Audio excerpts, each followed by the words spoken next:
So today we will be going over the study guide. Make sure everything is where it's supposed to be. Great. Let's mute that because I don't want to hear myself. Alright. So I put the study guide up on Blackboard. Hopefully everyone has seen it. Go back to, well, the start of the book actually.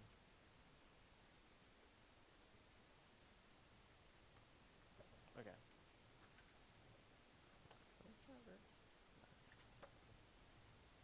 Alright.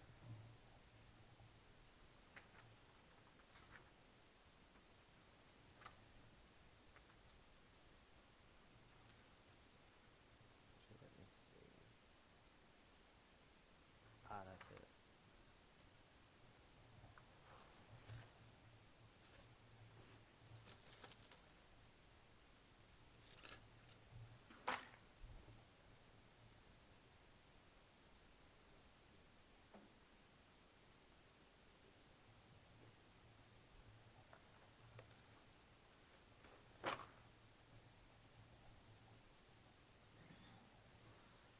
Alright. So, let's just start from the beginning, unless anybody has any questions before we begin. Cool. Alright. So, at the start of the chapter, we talked about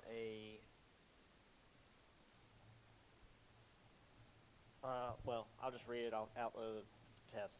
Before the Civil War was over, what region of South Carolina briefly experienced emancipation under Union soldiers? So, the very beginning of the chapter, we talked about a part of South Carolina where there was at least temporary emancipation before the war was even over.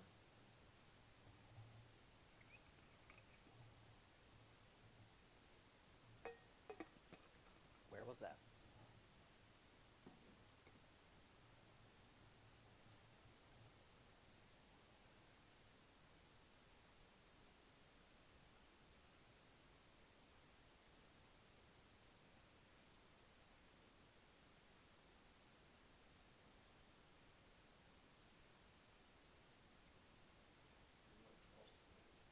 No, it was less specific than that. It was like a region of the state. We did talk about Richmond, Virginia, but this is an area in South Carolina.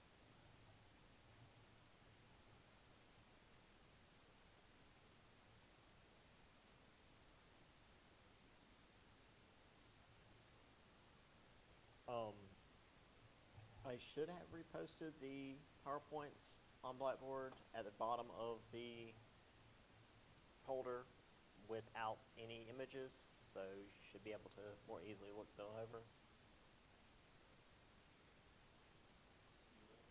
Sea islands.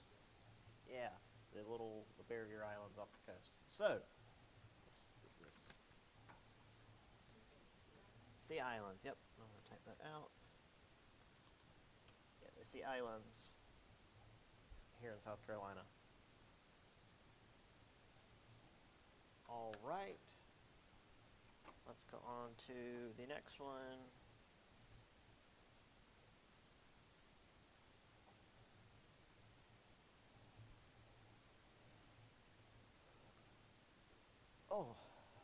After reuniting with their families, education became vitally important for the freed slaves. What particular skill was the most sought after?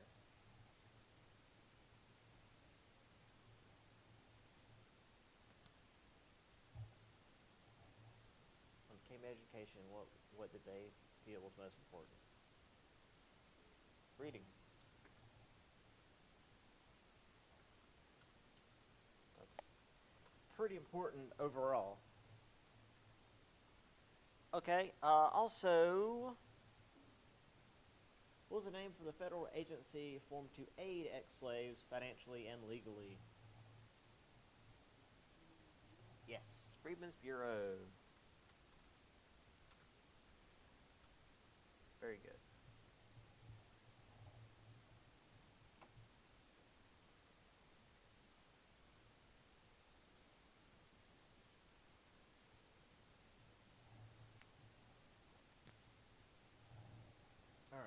see. Well, let's just start with which amendment officially abolished slavery in the United States? 13th. Well done. 13th Amendment, very important.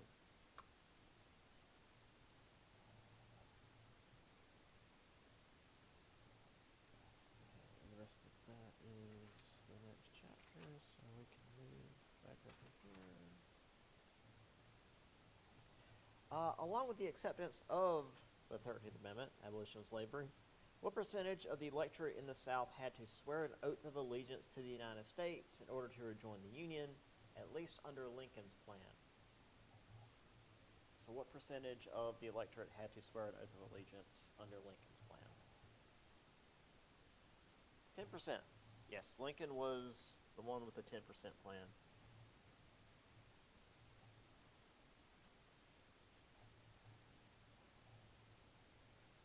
However, Lincoln was no longer fit for service, and Johnson had to step in.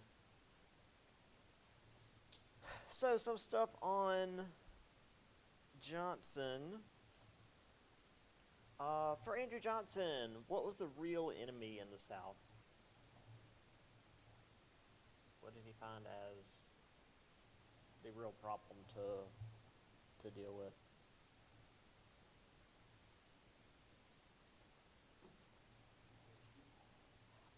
Yeah, close enough. Rich landowners specifically, but I mean, obviously, if you're rich, you're a landowner. Yeah, he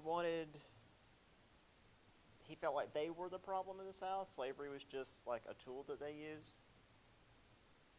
So he wasn't really concerned about what happened to the people after they were freed.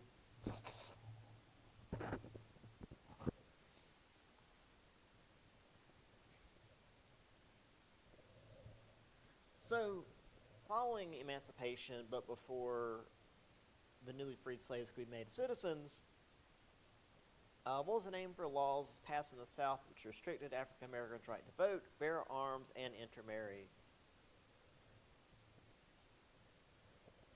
So a series of laws specifically aimed at African Americans in the South.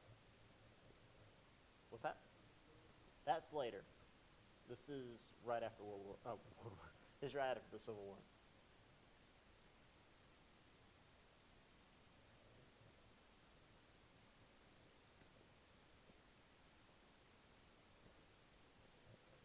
Jim Crow laws were very similar, but not as blatant, even if they were pretty freedom blatant.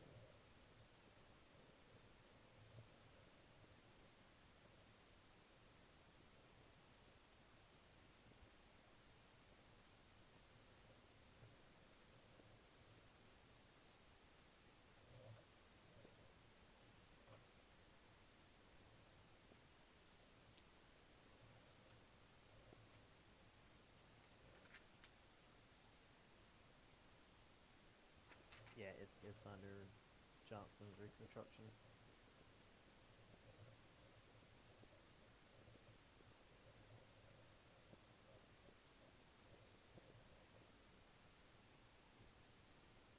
So this restricted African Americans' right to vote, bear arms, and intermarry.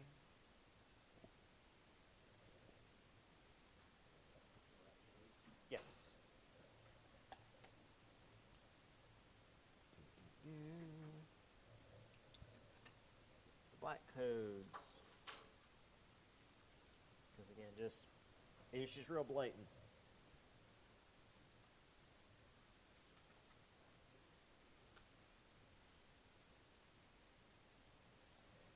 Still more Johnson. What was Johnson's response to the Tenure of Office Act, which made it so that he could not remove cabinet members without Senate approval? What did he do after this act was passed?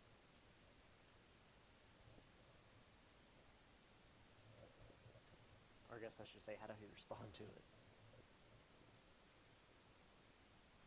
It said he could not remove cabinet members without Senate approval. So what did he do?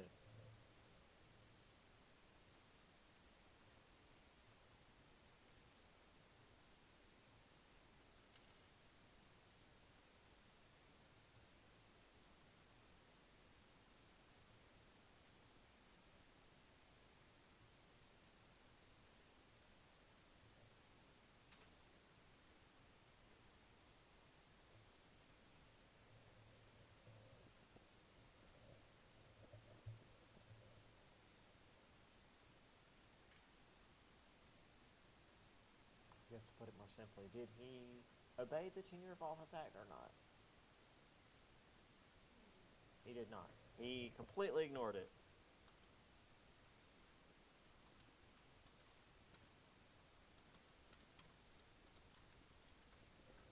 Which is what got him impeached, which is what curtailed his power.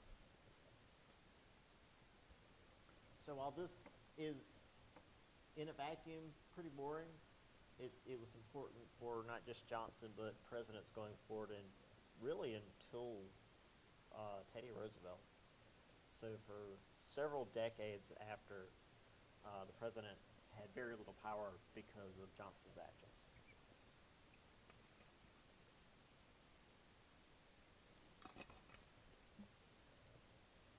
All right, one more for this. Who was the general of the Army who Johnson had to go through after the Command of the Army Act was passed in 1867?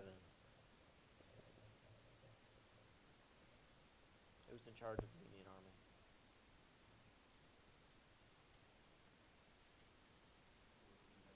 Yes, it was Grant.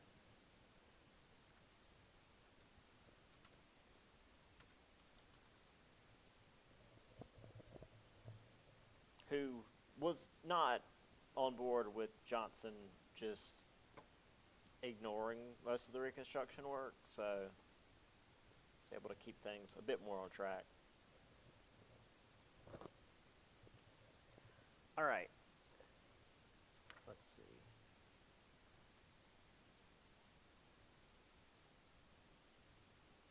All right, let's finish up Reconstruction.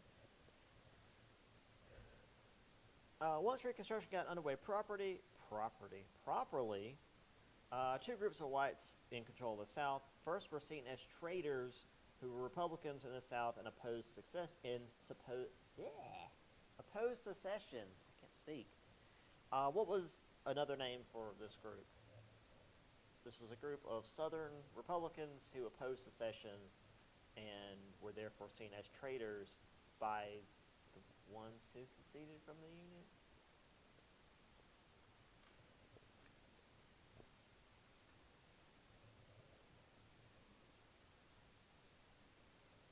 This is very much an old-timey name.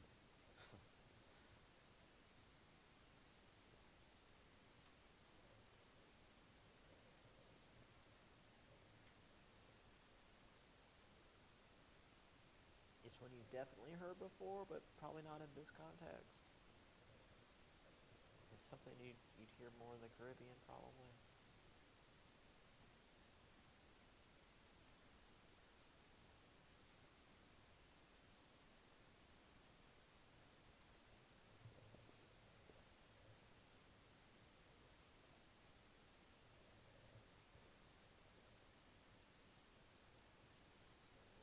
Scalawags, which is apparently another word for scoundrels, which is itself another term for traitors. Yeah, it's not just a pirate thing. It's just how they dealt at the time. The other group were Northerners who headed south and were seen as coming to plunder its resources before returning home. What were they called? Carpetbaggers. Because they had bags made of carpet material. Or at least enough of them did that that's where the name came from. All right. Let's see. There were groups of African Americans who traveled west to escape political confines of the South. was this group called? I specifically included this group because that name was really cool, and you don't often hear about these groups heading west, really. Even though, I mean, by west I mean like Kansas, not California. Exodusters, because again, it was an exodus, and it was dusty out in the Midwest, so it works out. You can also kind of think of, large groups of people moving and kicking up dust as they move along. Obviously, there were those that were opposed to any kind of freedom for blacks in America. Who was the man who founded the Knights of the Ku Klux Klan? And it's unfortunately seen as a hero by some people, even still today.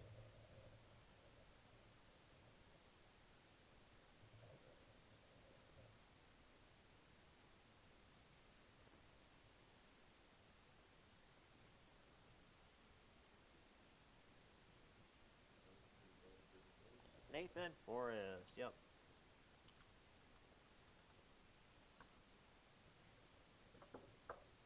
The he was a Confederate colonel, I think, or maybe general, I don't remember. He was a fairly high-ranking Confederate, and brought in all his veteran friends and made the Klan, because that's just what you do, apparently. Finally, what was the name of the man whose presidency spelled the end of the Reconstruction due to the closeness of the race and the compromises required to put him in office at all? This is the presidential race right at the end of chapter 14. I told you this guy's not really important except for the circumstances of his becoming president.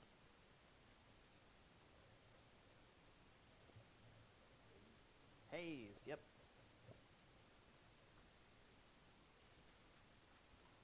Rutherford Hayes.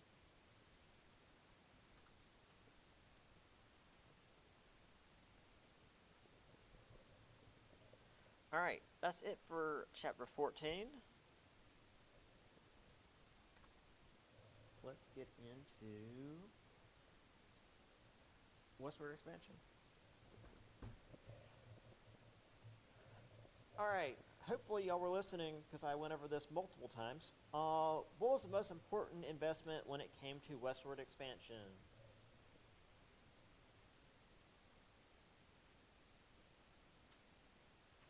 When it came to putting money into heading west, what was the big thing?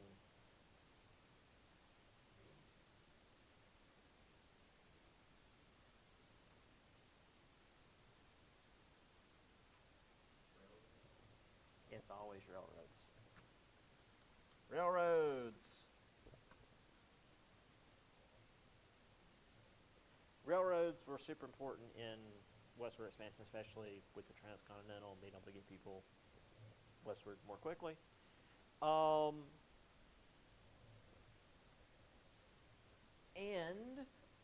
where did a lot of this capital come from? Where did a lot of this investment money come from?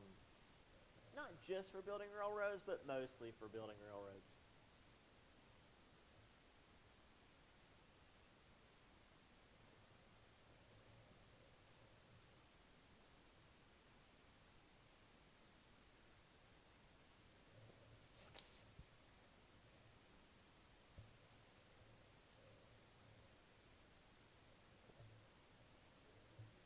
Yes, they came from Europe. European countries were interested in investing in the development of the American West because if you put money into that, you're also meant to get a dividend of it when it hopefully starts making money, and they made a lot of money. Also, like, you can dangle the prospect of putting railroads anywhere in front of Britain and they'll pay for it. That's like about 200 years of British history is we put railroads everywhere. India and most of Africa, for example. They wanted to build a railroad from South Africa all the way up to Egypt, um, which would have been a greater endeavor than the Transcontinental Railroad. I mean, it was a lot. But anyway, yeah, Britain specifically, but Europe in general, they really like their railroads. All right. How did Native Americans, I guess I should say, how well did they cooperate with one another, tribe-wise? Like, how well did the tribes cooperate? Yeah, they had different languages, different religions. They had often been in conflict with one another for generations. Yeah, so often, yeah, I just to put it in another way, yeah, they often were not really working together because, I mean, like I said, it was like having all of Europe joining together at this period, and that just wouldn't have worked. Um, what was the Native American, again, to paint with a broad brush, what was the usual Native American view when it came to land ownership?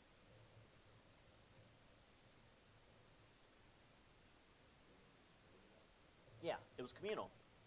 Communal land ownership, which is both everyone owns it and no one owns it because it's just for everybody. So yeah, you said it best. Oh, one other thing. Well, actually, I guess two more because I don't remember. Oh no, that's down here. Okay. Um,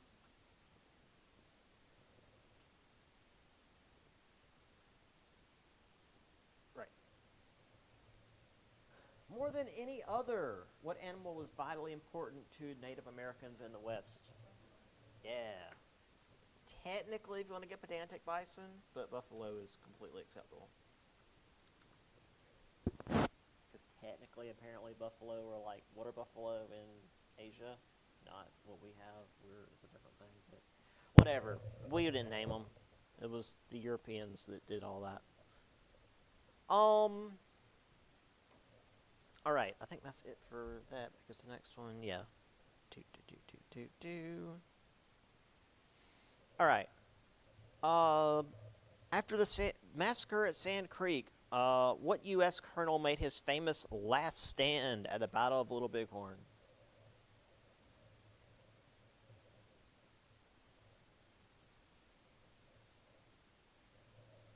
This was an American colonel who ended up on the wrong end of a massacre. He and his soldiers got killed by the natives as opposed to vice versa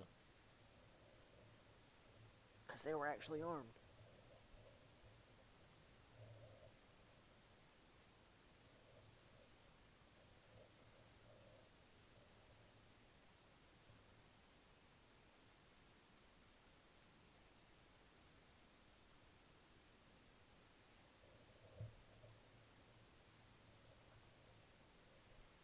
Who led the Battle of Little Bighorn?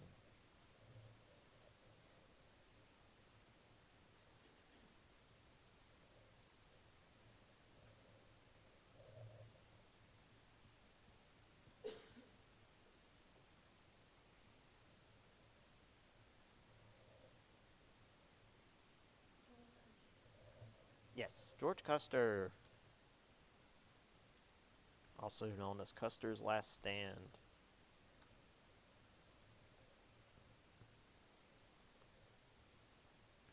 Do, do, do, do. What was the name of the act which carved up Native American lands, giving, air quotes, each family had a parcel in exchange for giving up their customs and traditions? Excuse me. Was the act that Dawes Act? Yes, very good.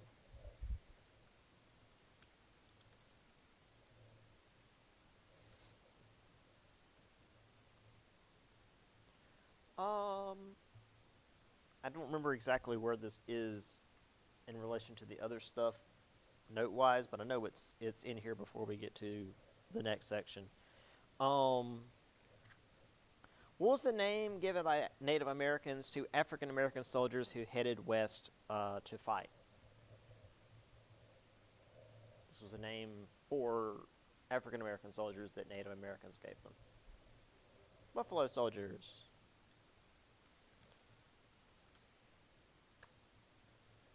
All right.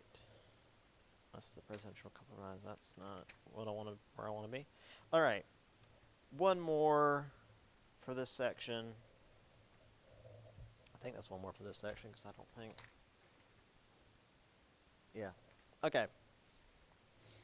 What was the event which crushed the remaining resistance the Native Americans had? Or I guess where was it really? Is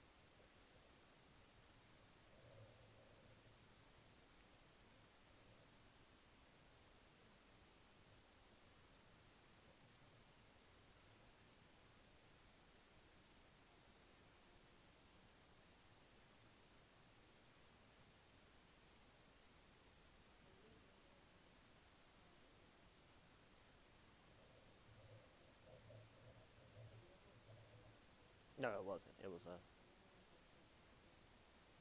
no. That's later. You're thinking Trail of Tears. That's yeah. That's actually no. That was before. That was with Johnson. Yeah, that was them being forced out of the east to the west, and now this is Americans heading west and harassing them again. This was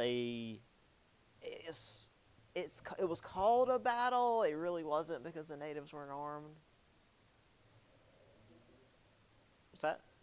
Wounded Knee. Yeah, Sand Creek was the prior one. Yeah, Wounded Knee. This was the event that crushed the remaining resistance of the Native Americans. This was like the last, at least in the book. I mean, I'm sure there were other like smaller things, but this was like the last big thing um, before the Native Americans really were just sidelined for most of the rest of American history. All right, on to the next section. Oops.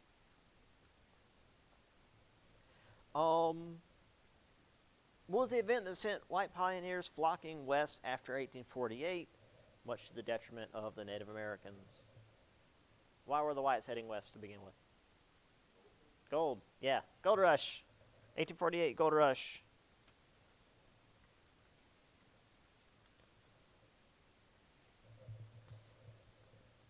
Um,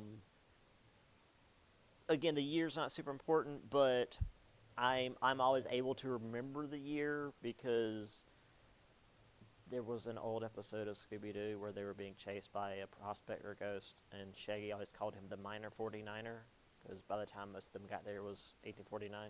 So that's just what's in my head. It happened in 48. They got there by 49. All right. Ba-da-ba-ba. Located in Story County, Nevada, what was the name of the largest silver vein of the period? This is where they got most of their money. Gold was like the big thing, but silver ended up making more money overall, just due to quantity.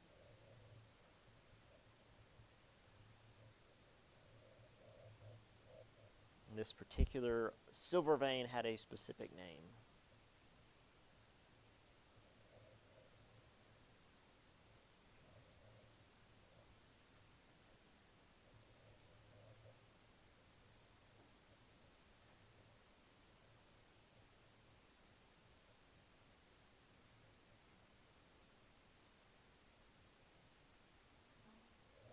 Yes, the Comstock lode. And LODE is like another name for like veins of ore.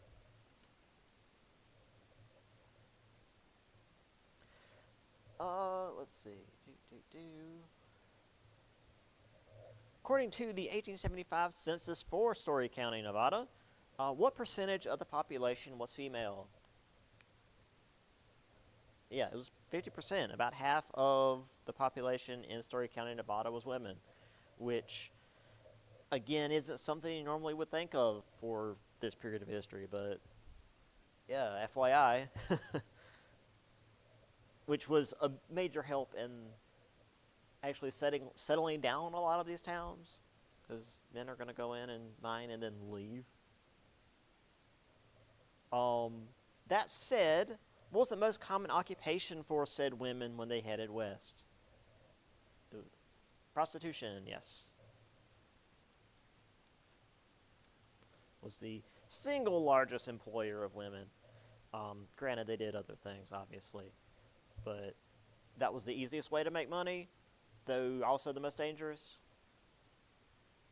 And by easiest, I mean that made you the most money. Oops. All right. I think that's it for that. Yes. And oh, yeah, okay. What was the name of the trail on which cowboys engaged in the 1,500-mile long drive from Texas to Kansas? Yeah, Chisholm Trail. Chisholm Trail was the big main one. Again, there were dozens more, but this is like, the interstate of the era. As much as you could get. Also, what act passed by Lincoln's Congress gave settlers cheap land as long as they cultivated it, which helped to actually settle the West? Homestead, yeah, Homestead Act. Yeah, this is one that I just remember from like grade school. Homestead Act was the big one, because that's let everyone go and make their homesteads. It's in the name. All right. Just a few more. What religious group headed west in order to escape the U.S. government's ban on their practice of polygamy? The Mormons.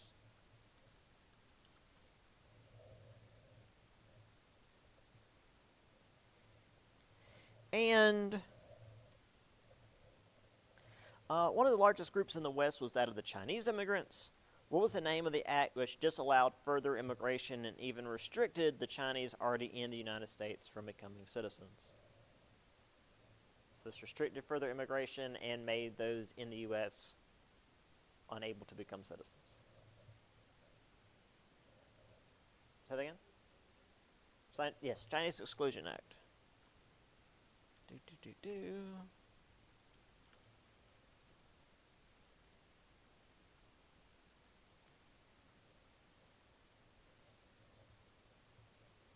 All right. And that's it for that. On to industry.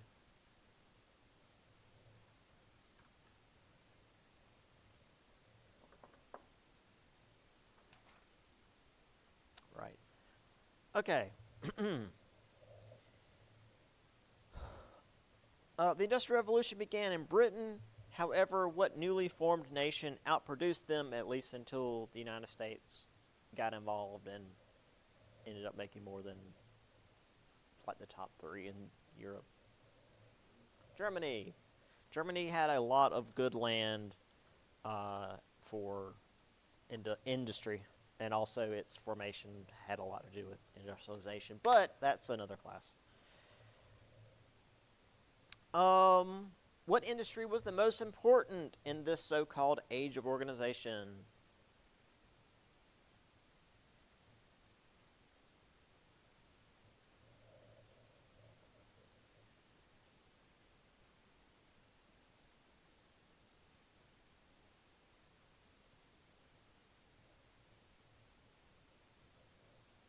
Because obviously there were a lot of big industries, but nearly all of them fed into this one.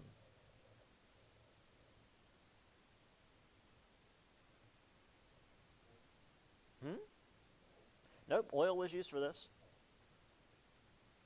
Steel was also used for this. Yeah, it's railroads again. Yep. Oops.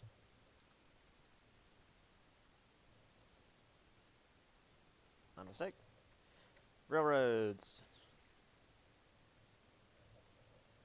Yeah, because, again, oil was used to lubricate the machines, and steel was used to build the rails, but all of that was because railroads were expanding so quickly, which is why we ended up having the various economic crashes, because the railroads were building so quickly that many of them failed. Also, what social construct did the railroad industry create, which was eventually standardized and used all over the world?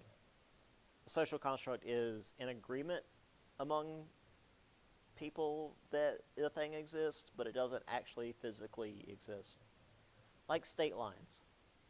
They're not real. There's no line on the ground. Nothing changes when you go from South Carolina to North Carolina. So this is an agreement, a thing that was made due to the railroad industry. Yes, time zones. Because time is also kind of an agreement that we all admit exists. Like, yeah, we go around the sun and the earth rotates, but like as far as how time is measured, that's just an agreement among people. All right. And then obviously, especially time zones, like marking out a place on a map when time is different by an hour now, that's something else entirely. Okay. Did I have anything else on that before we got to... No? Because then the next is the New South. Oh. Okay. Oh, wait. Nope, that's later stuff. We'll mention the New South real quick before we get to the inventors. What industry grew quickly in the New South thanks to plentiful cotton, cheap labor, and improved transportation?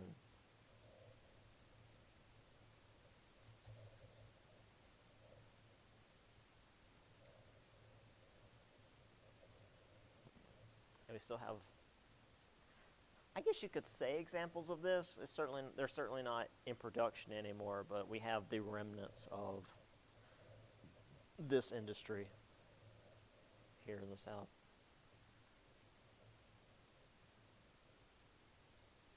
This is due to cotton, cheap labor, and improved transportation.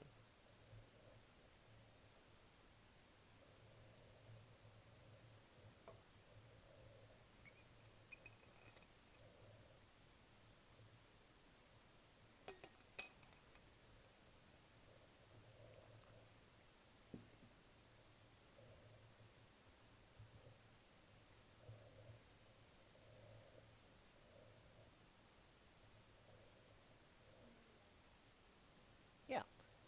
This was the new industry that grew in the New South thanks to plentiful cotton, cheap labor, and improved transportation. I guess I shouldn't say new industry. It was new for the South. It was a big thing in Britain forever.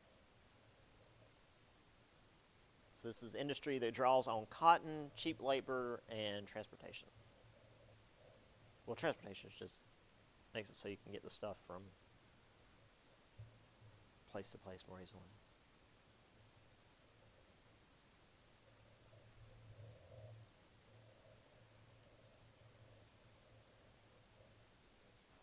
Textiles, yes, the textile industry. Yeah, because as I was saying, we still have like textile mills around. Many of them have been converted into other kinds of buildings, but it does show that like that was huge here in the South for quite some time.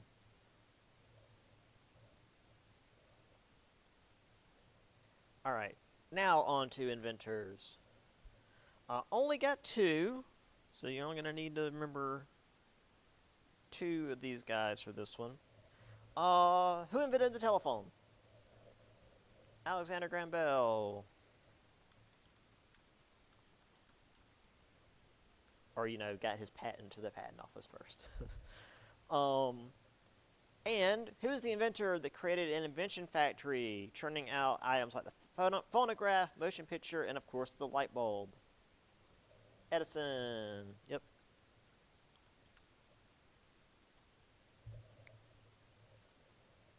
Yeah. So I just figured we'd go with like the main two big ones. I'm not gonna get too much into like all that other nitpicky stuff. I just had that list of things because just to show you there was a lot of other stuff going on. Okay. Now for where's my mouse? There we go. Business terms.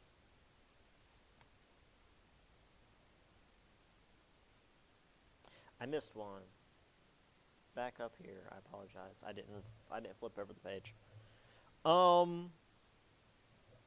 What system was instituted in the South which created cheap labor by hiring out blacks jailed for minor offenses?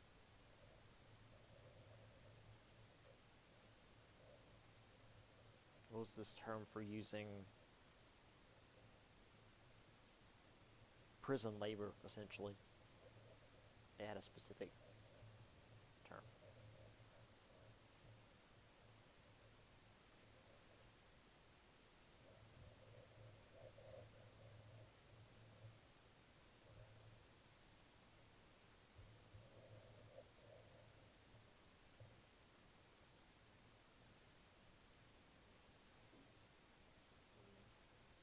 Yes. This was a system instituted in the South which created cheap labor by hiring out blacks jailed for minor offenses. Yes, the convict lease system, because they were leasing out the convicts to do work. Convict.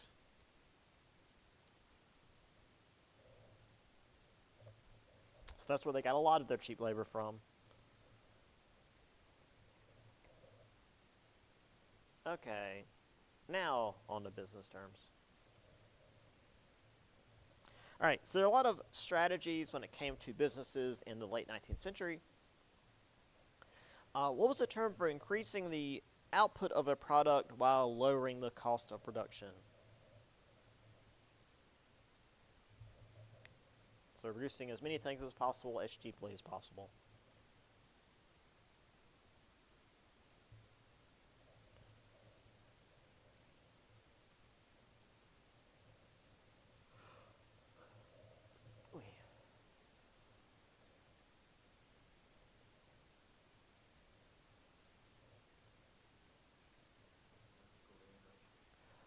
No, this is before that in the notes. That vertical integration is a different thing.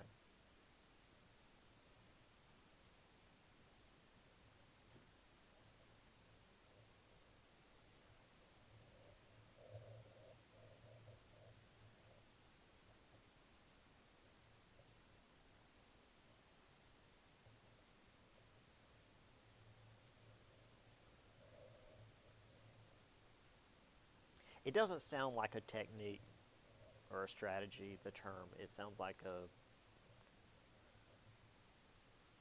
an idea or I don't know, almost like a philosophy, because that's what a lot of economics is. Yes, economy of scale. They just scaled up production. It was the main thing. Scaled up production while maintaining low production costs.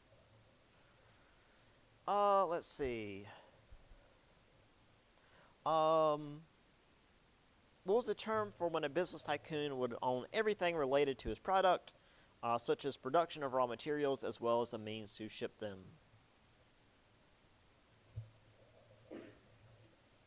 Carnegie was the example of this one where he... What's that? No.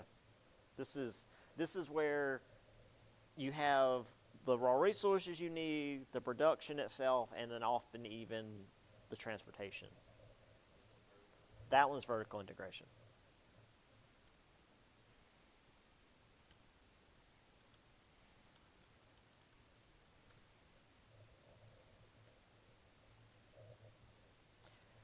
What was the term for when a business tycoon eliminates his competition by either buying them out or running them out of business? That's horizontal integration,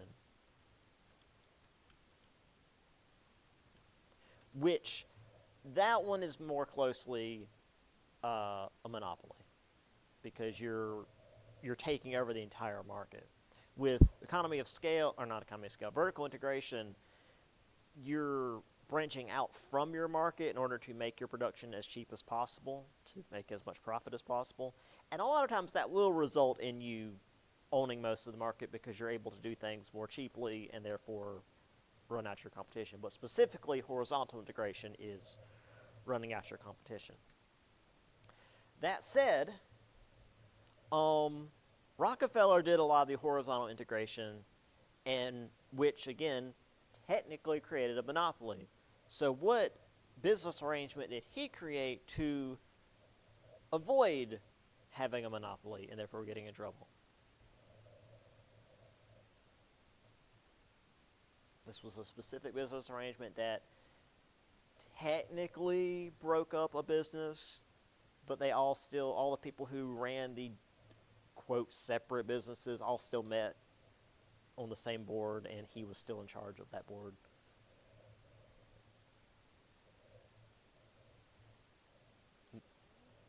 Was that?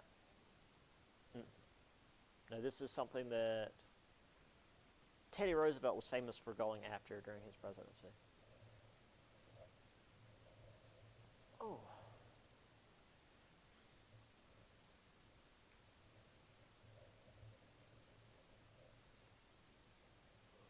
Yep, it's a trust. Which I know is a weird term for cheating the system to not have a monopoly, but hey, business tycoons, man. Yeah, so a trust would be where, again, they'd split up the business technically on paper, but all the people who ran the different businesses would still meet on the same board, which was the board of trustees, and he ran the board. All right.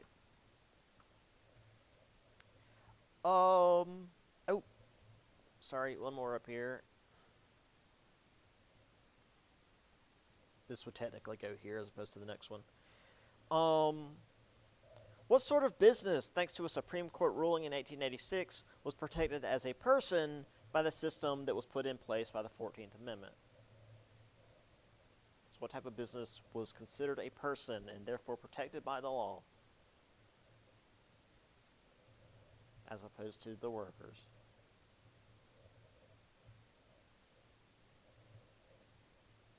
And it's still a thing today.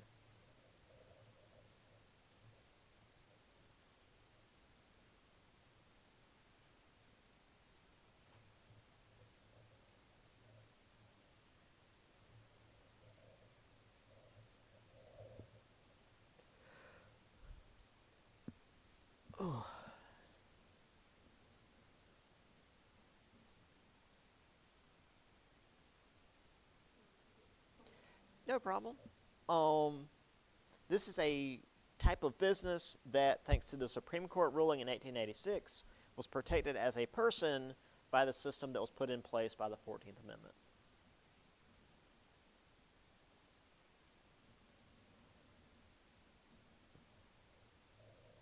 This is the type of business that has personhood for some reason.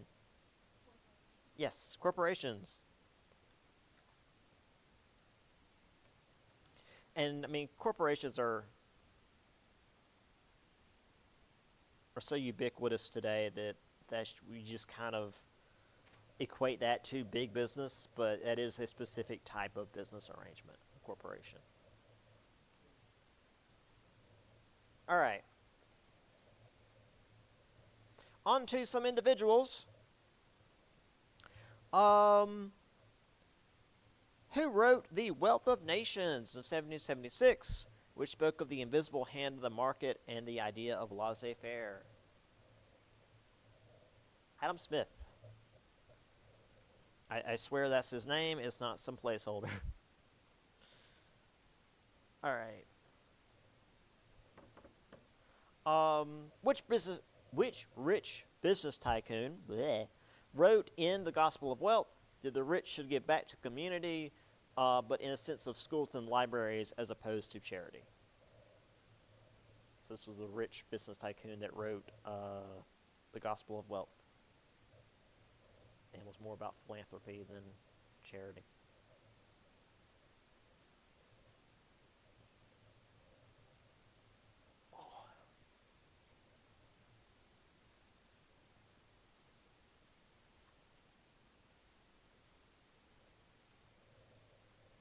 It's one of the big names, one of the big rich guys.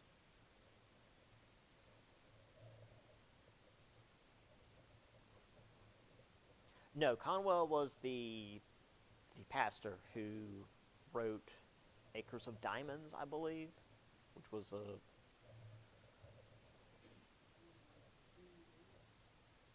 no. I don't remember who George was.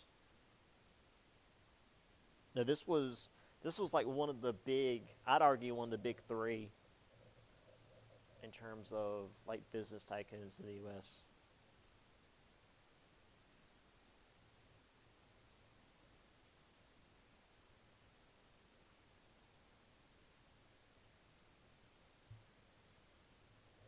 He was the one that pretended he had a soul.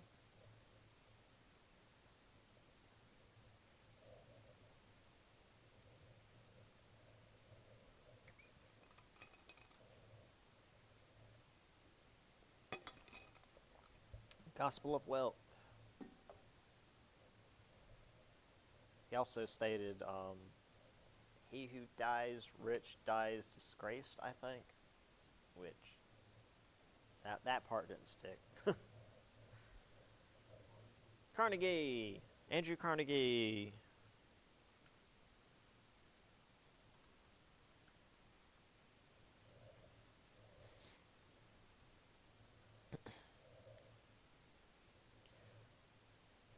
All right, one more for this section. Um, we talked about a number of people who were opposed to unfettered capitalism. Who was the German man who went in the opposite extreme, saying the world needed a violent socialist revolution?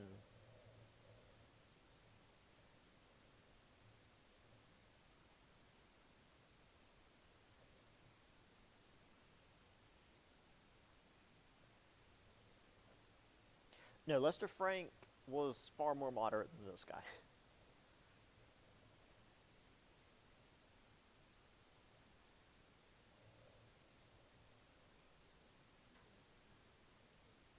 Also more moderate than this guy. He had similar ideas, but this guy's like, we need to have a violent socialist revolution to create a classless society by overthrowing the government and all large businessmen.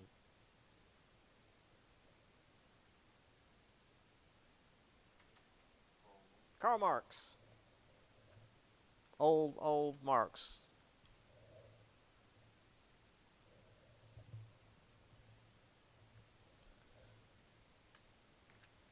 I think that's it for that page.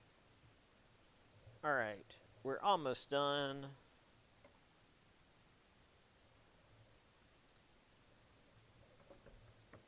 What was a term coined by Mark Twain and Charles Dudley Warner, which described the gaudiness and shallowness of the era?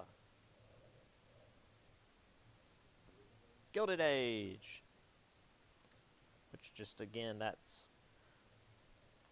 like things that are plated in gold but not actually worth gold.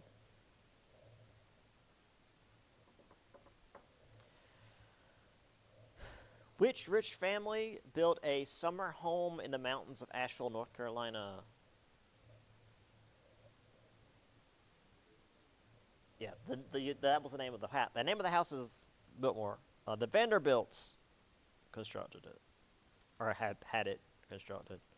I don't think they actually did anything. Did it not want me to? Yeah, it's not. It doesn't like that. Oh well. Yes.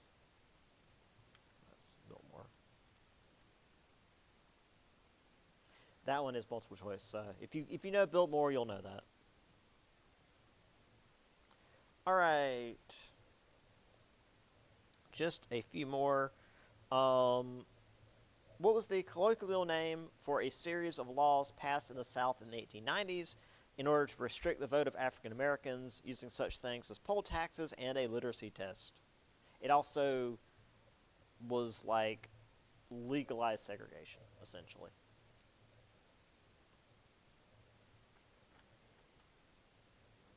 These were the Jim Crow laws, yes. Um, yeah, so black codes earlier, Jim Crow laws later, very similar. I mean, obviously, it's like, how can we do these ideas again, but less obvious? And that was the Jim Crow laws. All right, one more thing, and then y'all can go.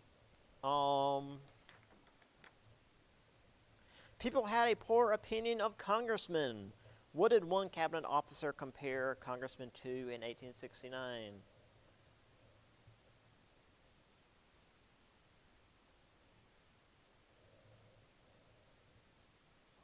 Yes. He said, and I quote, you can't use tact with a congressman. A congressman is a hog. You have to take a stick and hit him on the snout. Which was too great not to include. So yeah. And for those of you that haven't had me before, there will be extra credit. There's an extra credit section at the end. But also for the short answers, I'll often say, hey, if you give me this much more info, then I can give you some extra points. So just be sure to read the questions entirely. Other than that, test on Monday. Any questions? Y'all good? All right. See y'all Monday. Have a good weekend.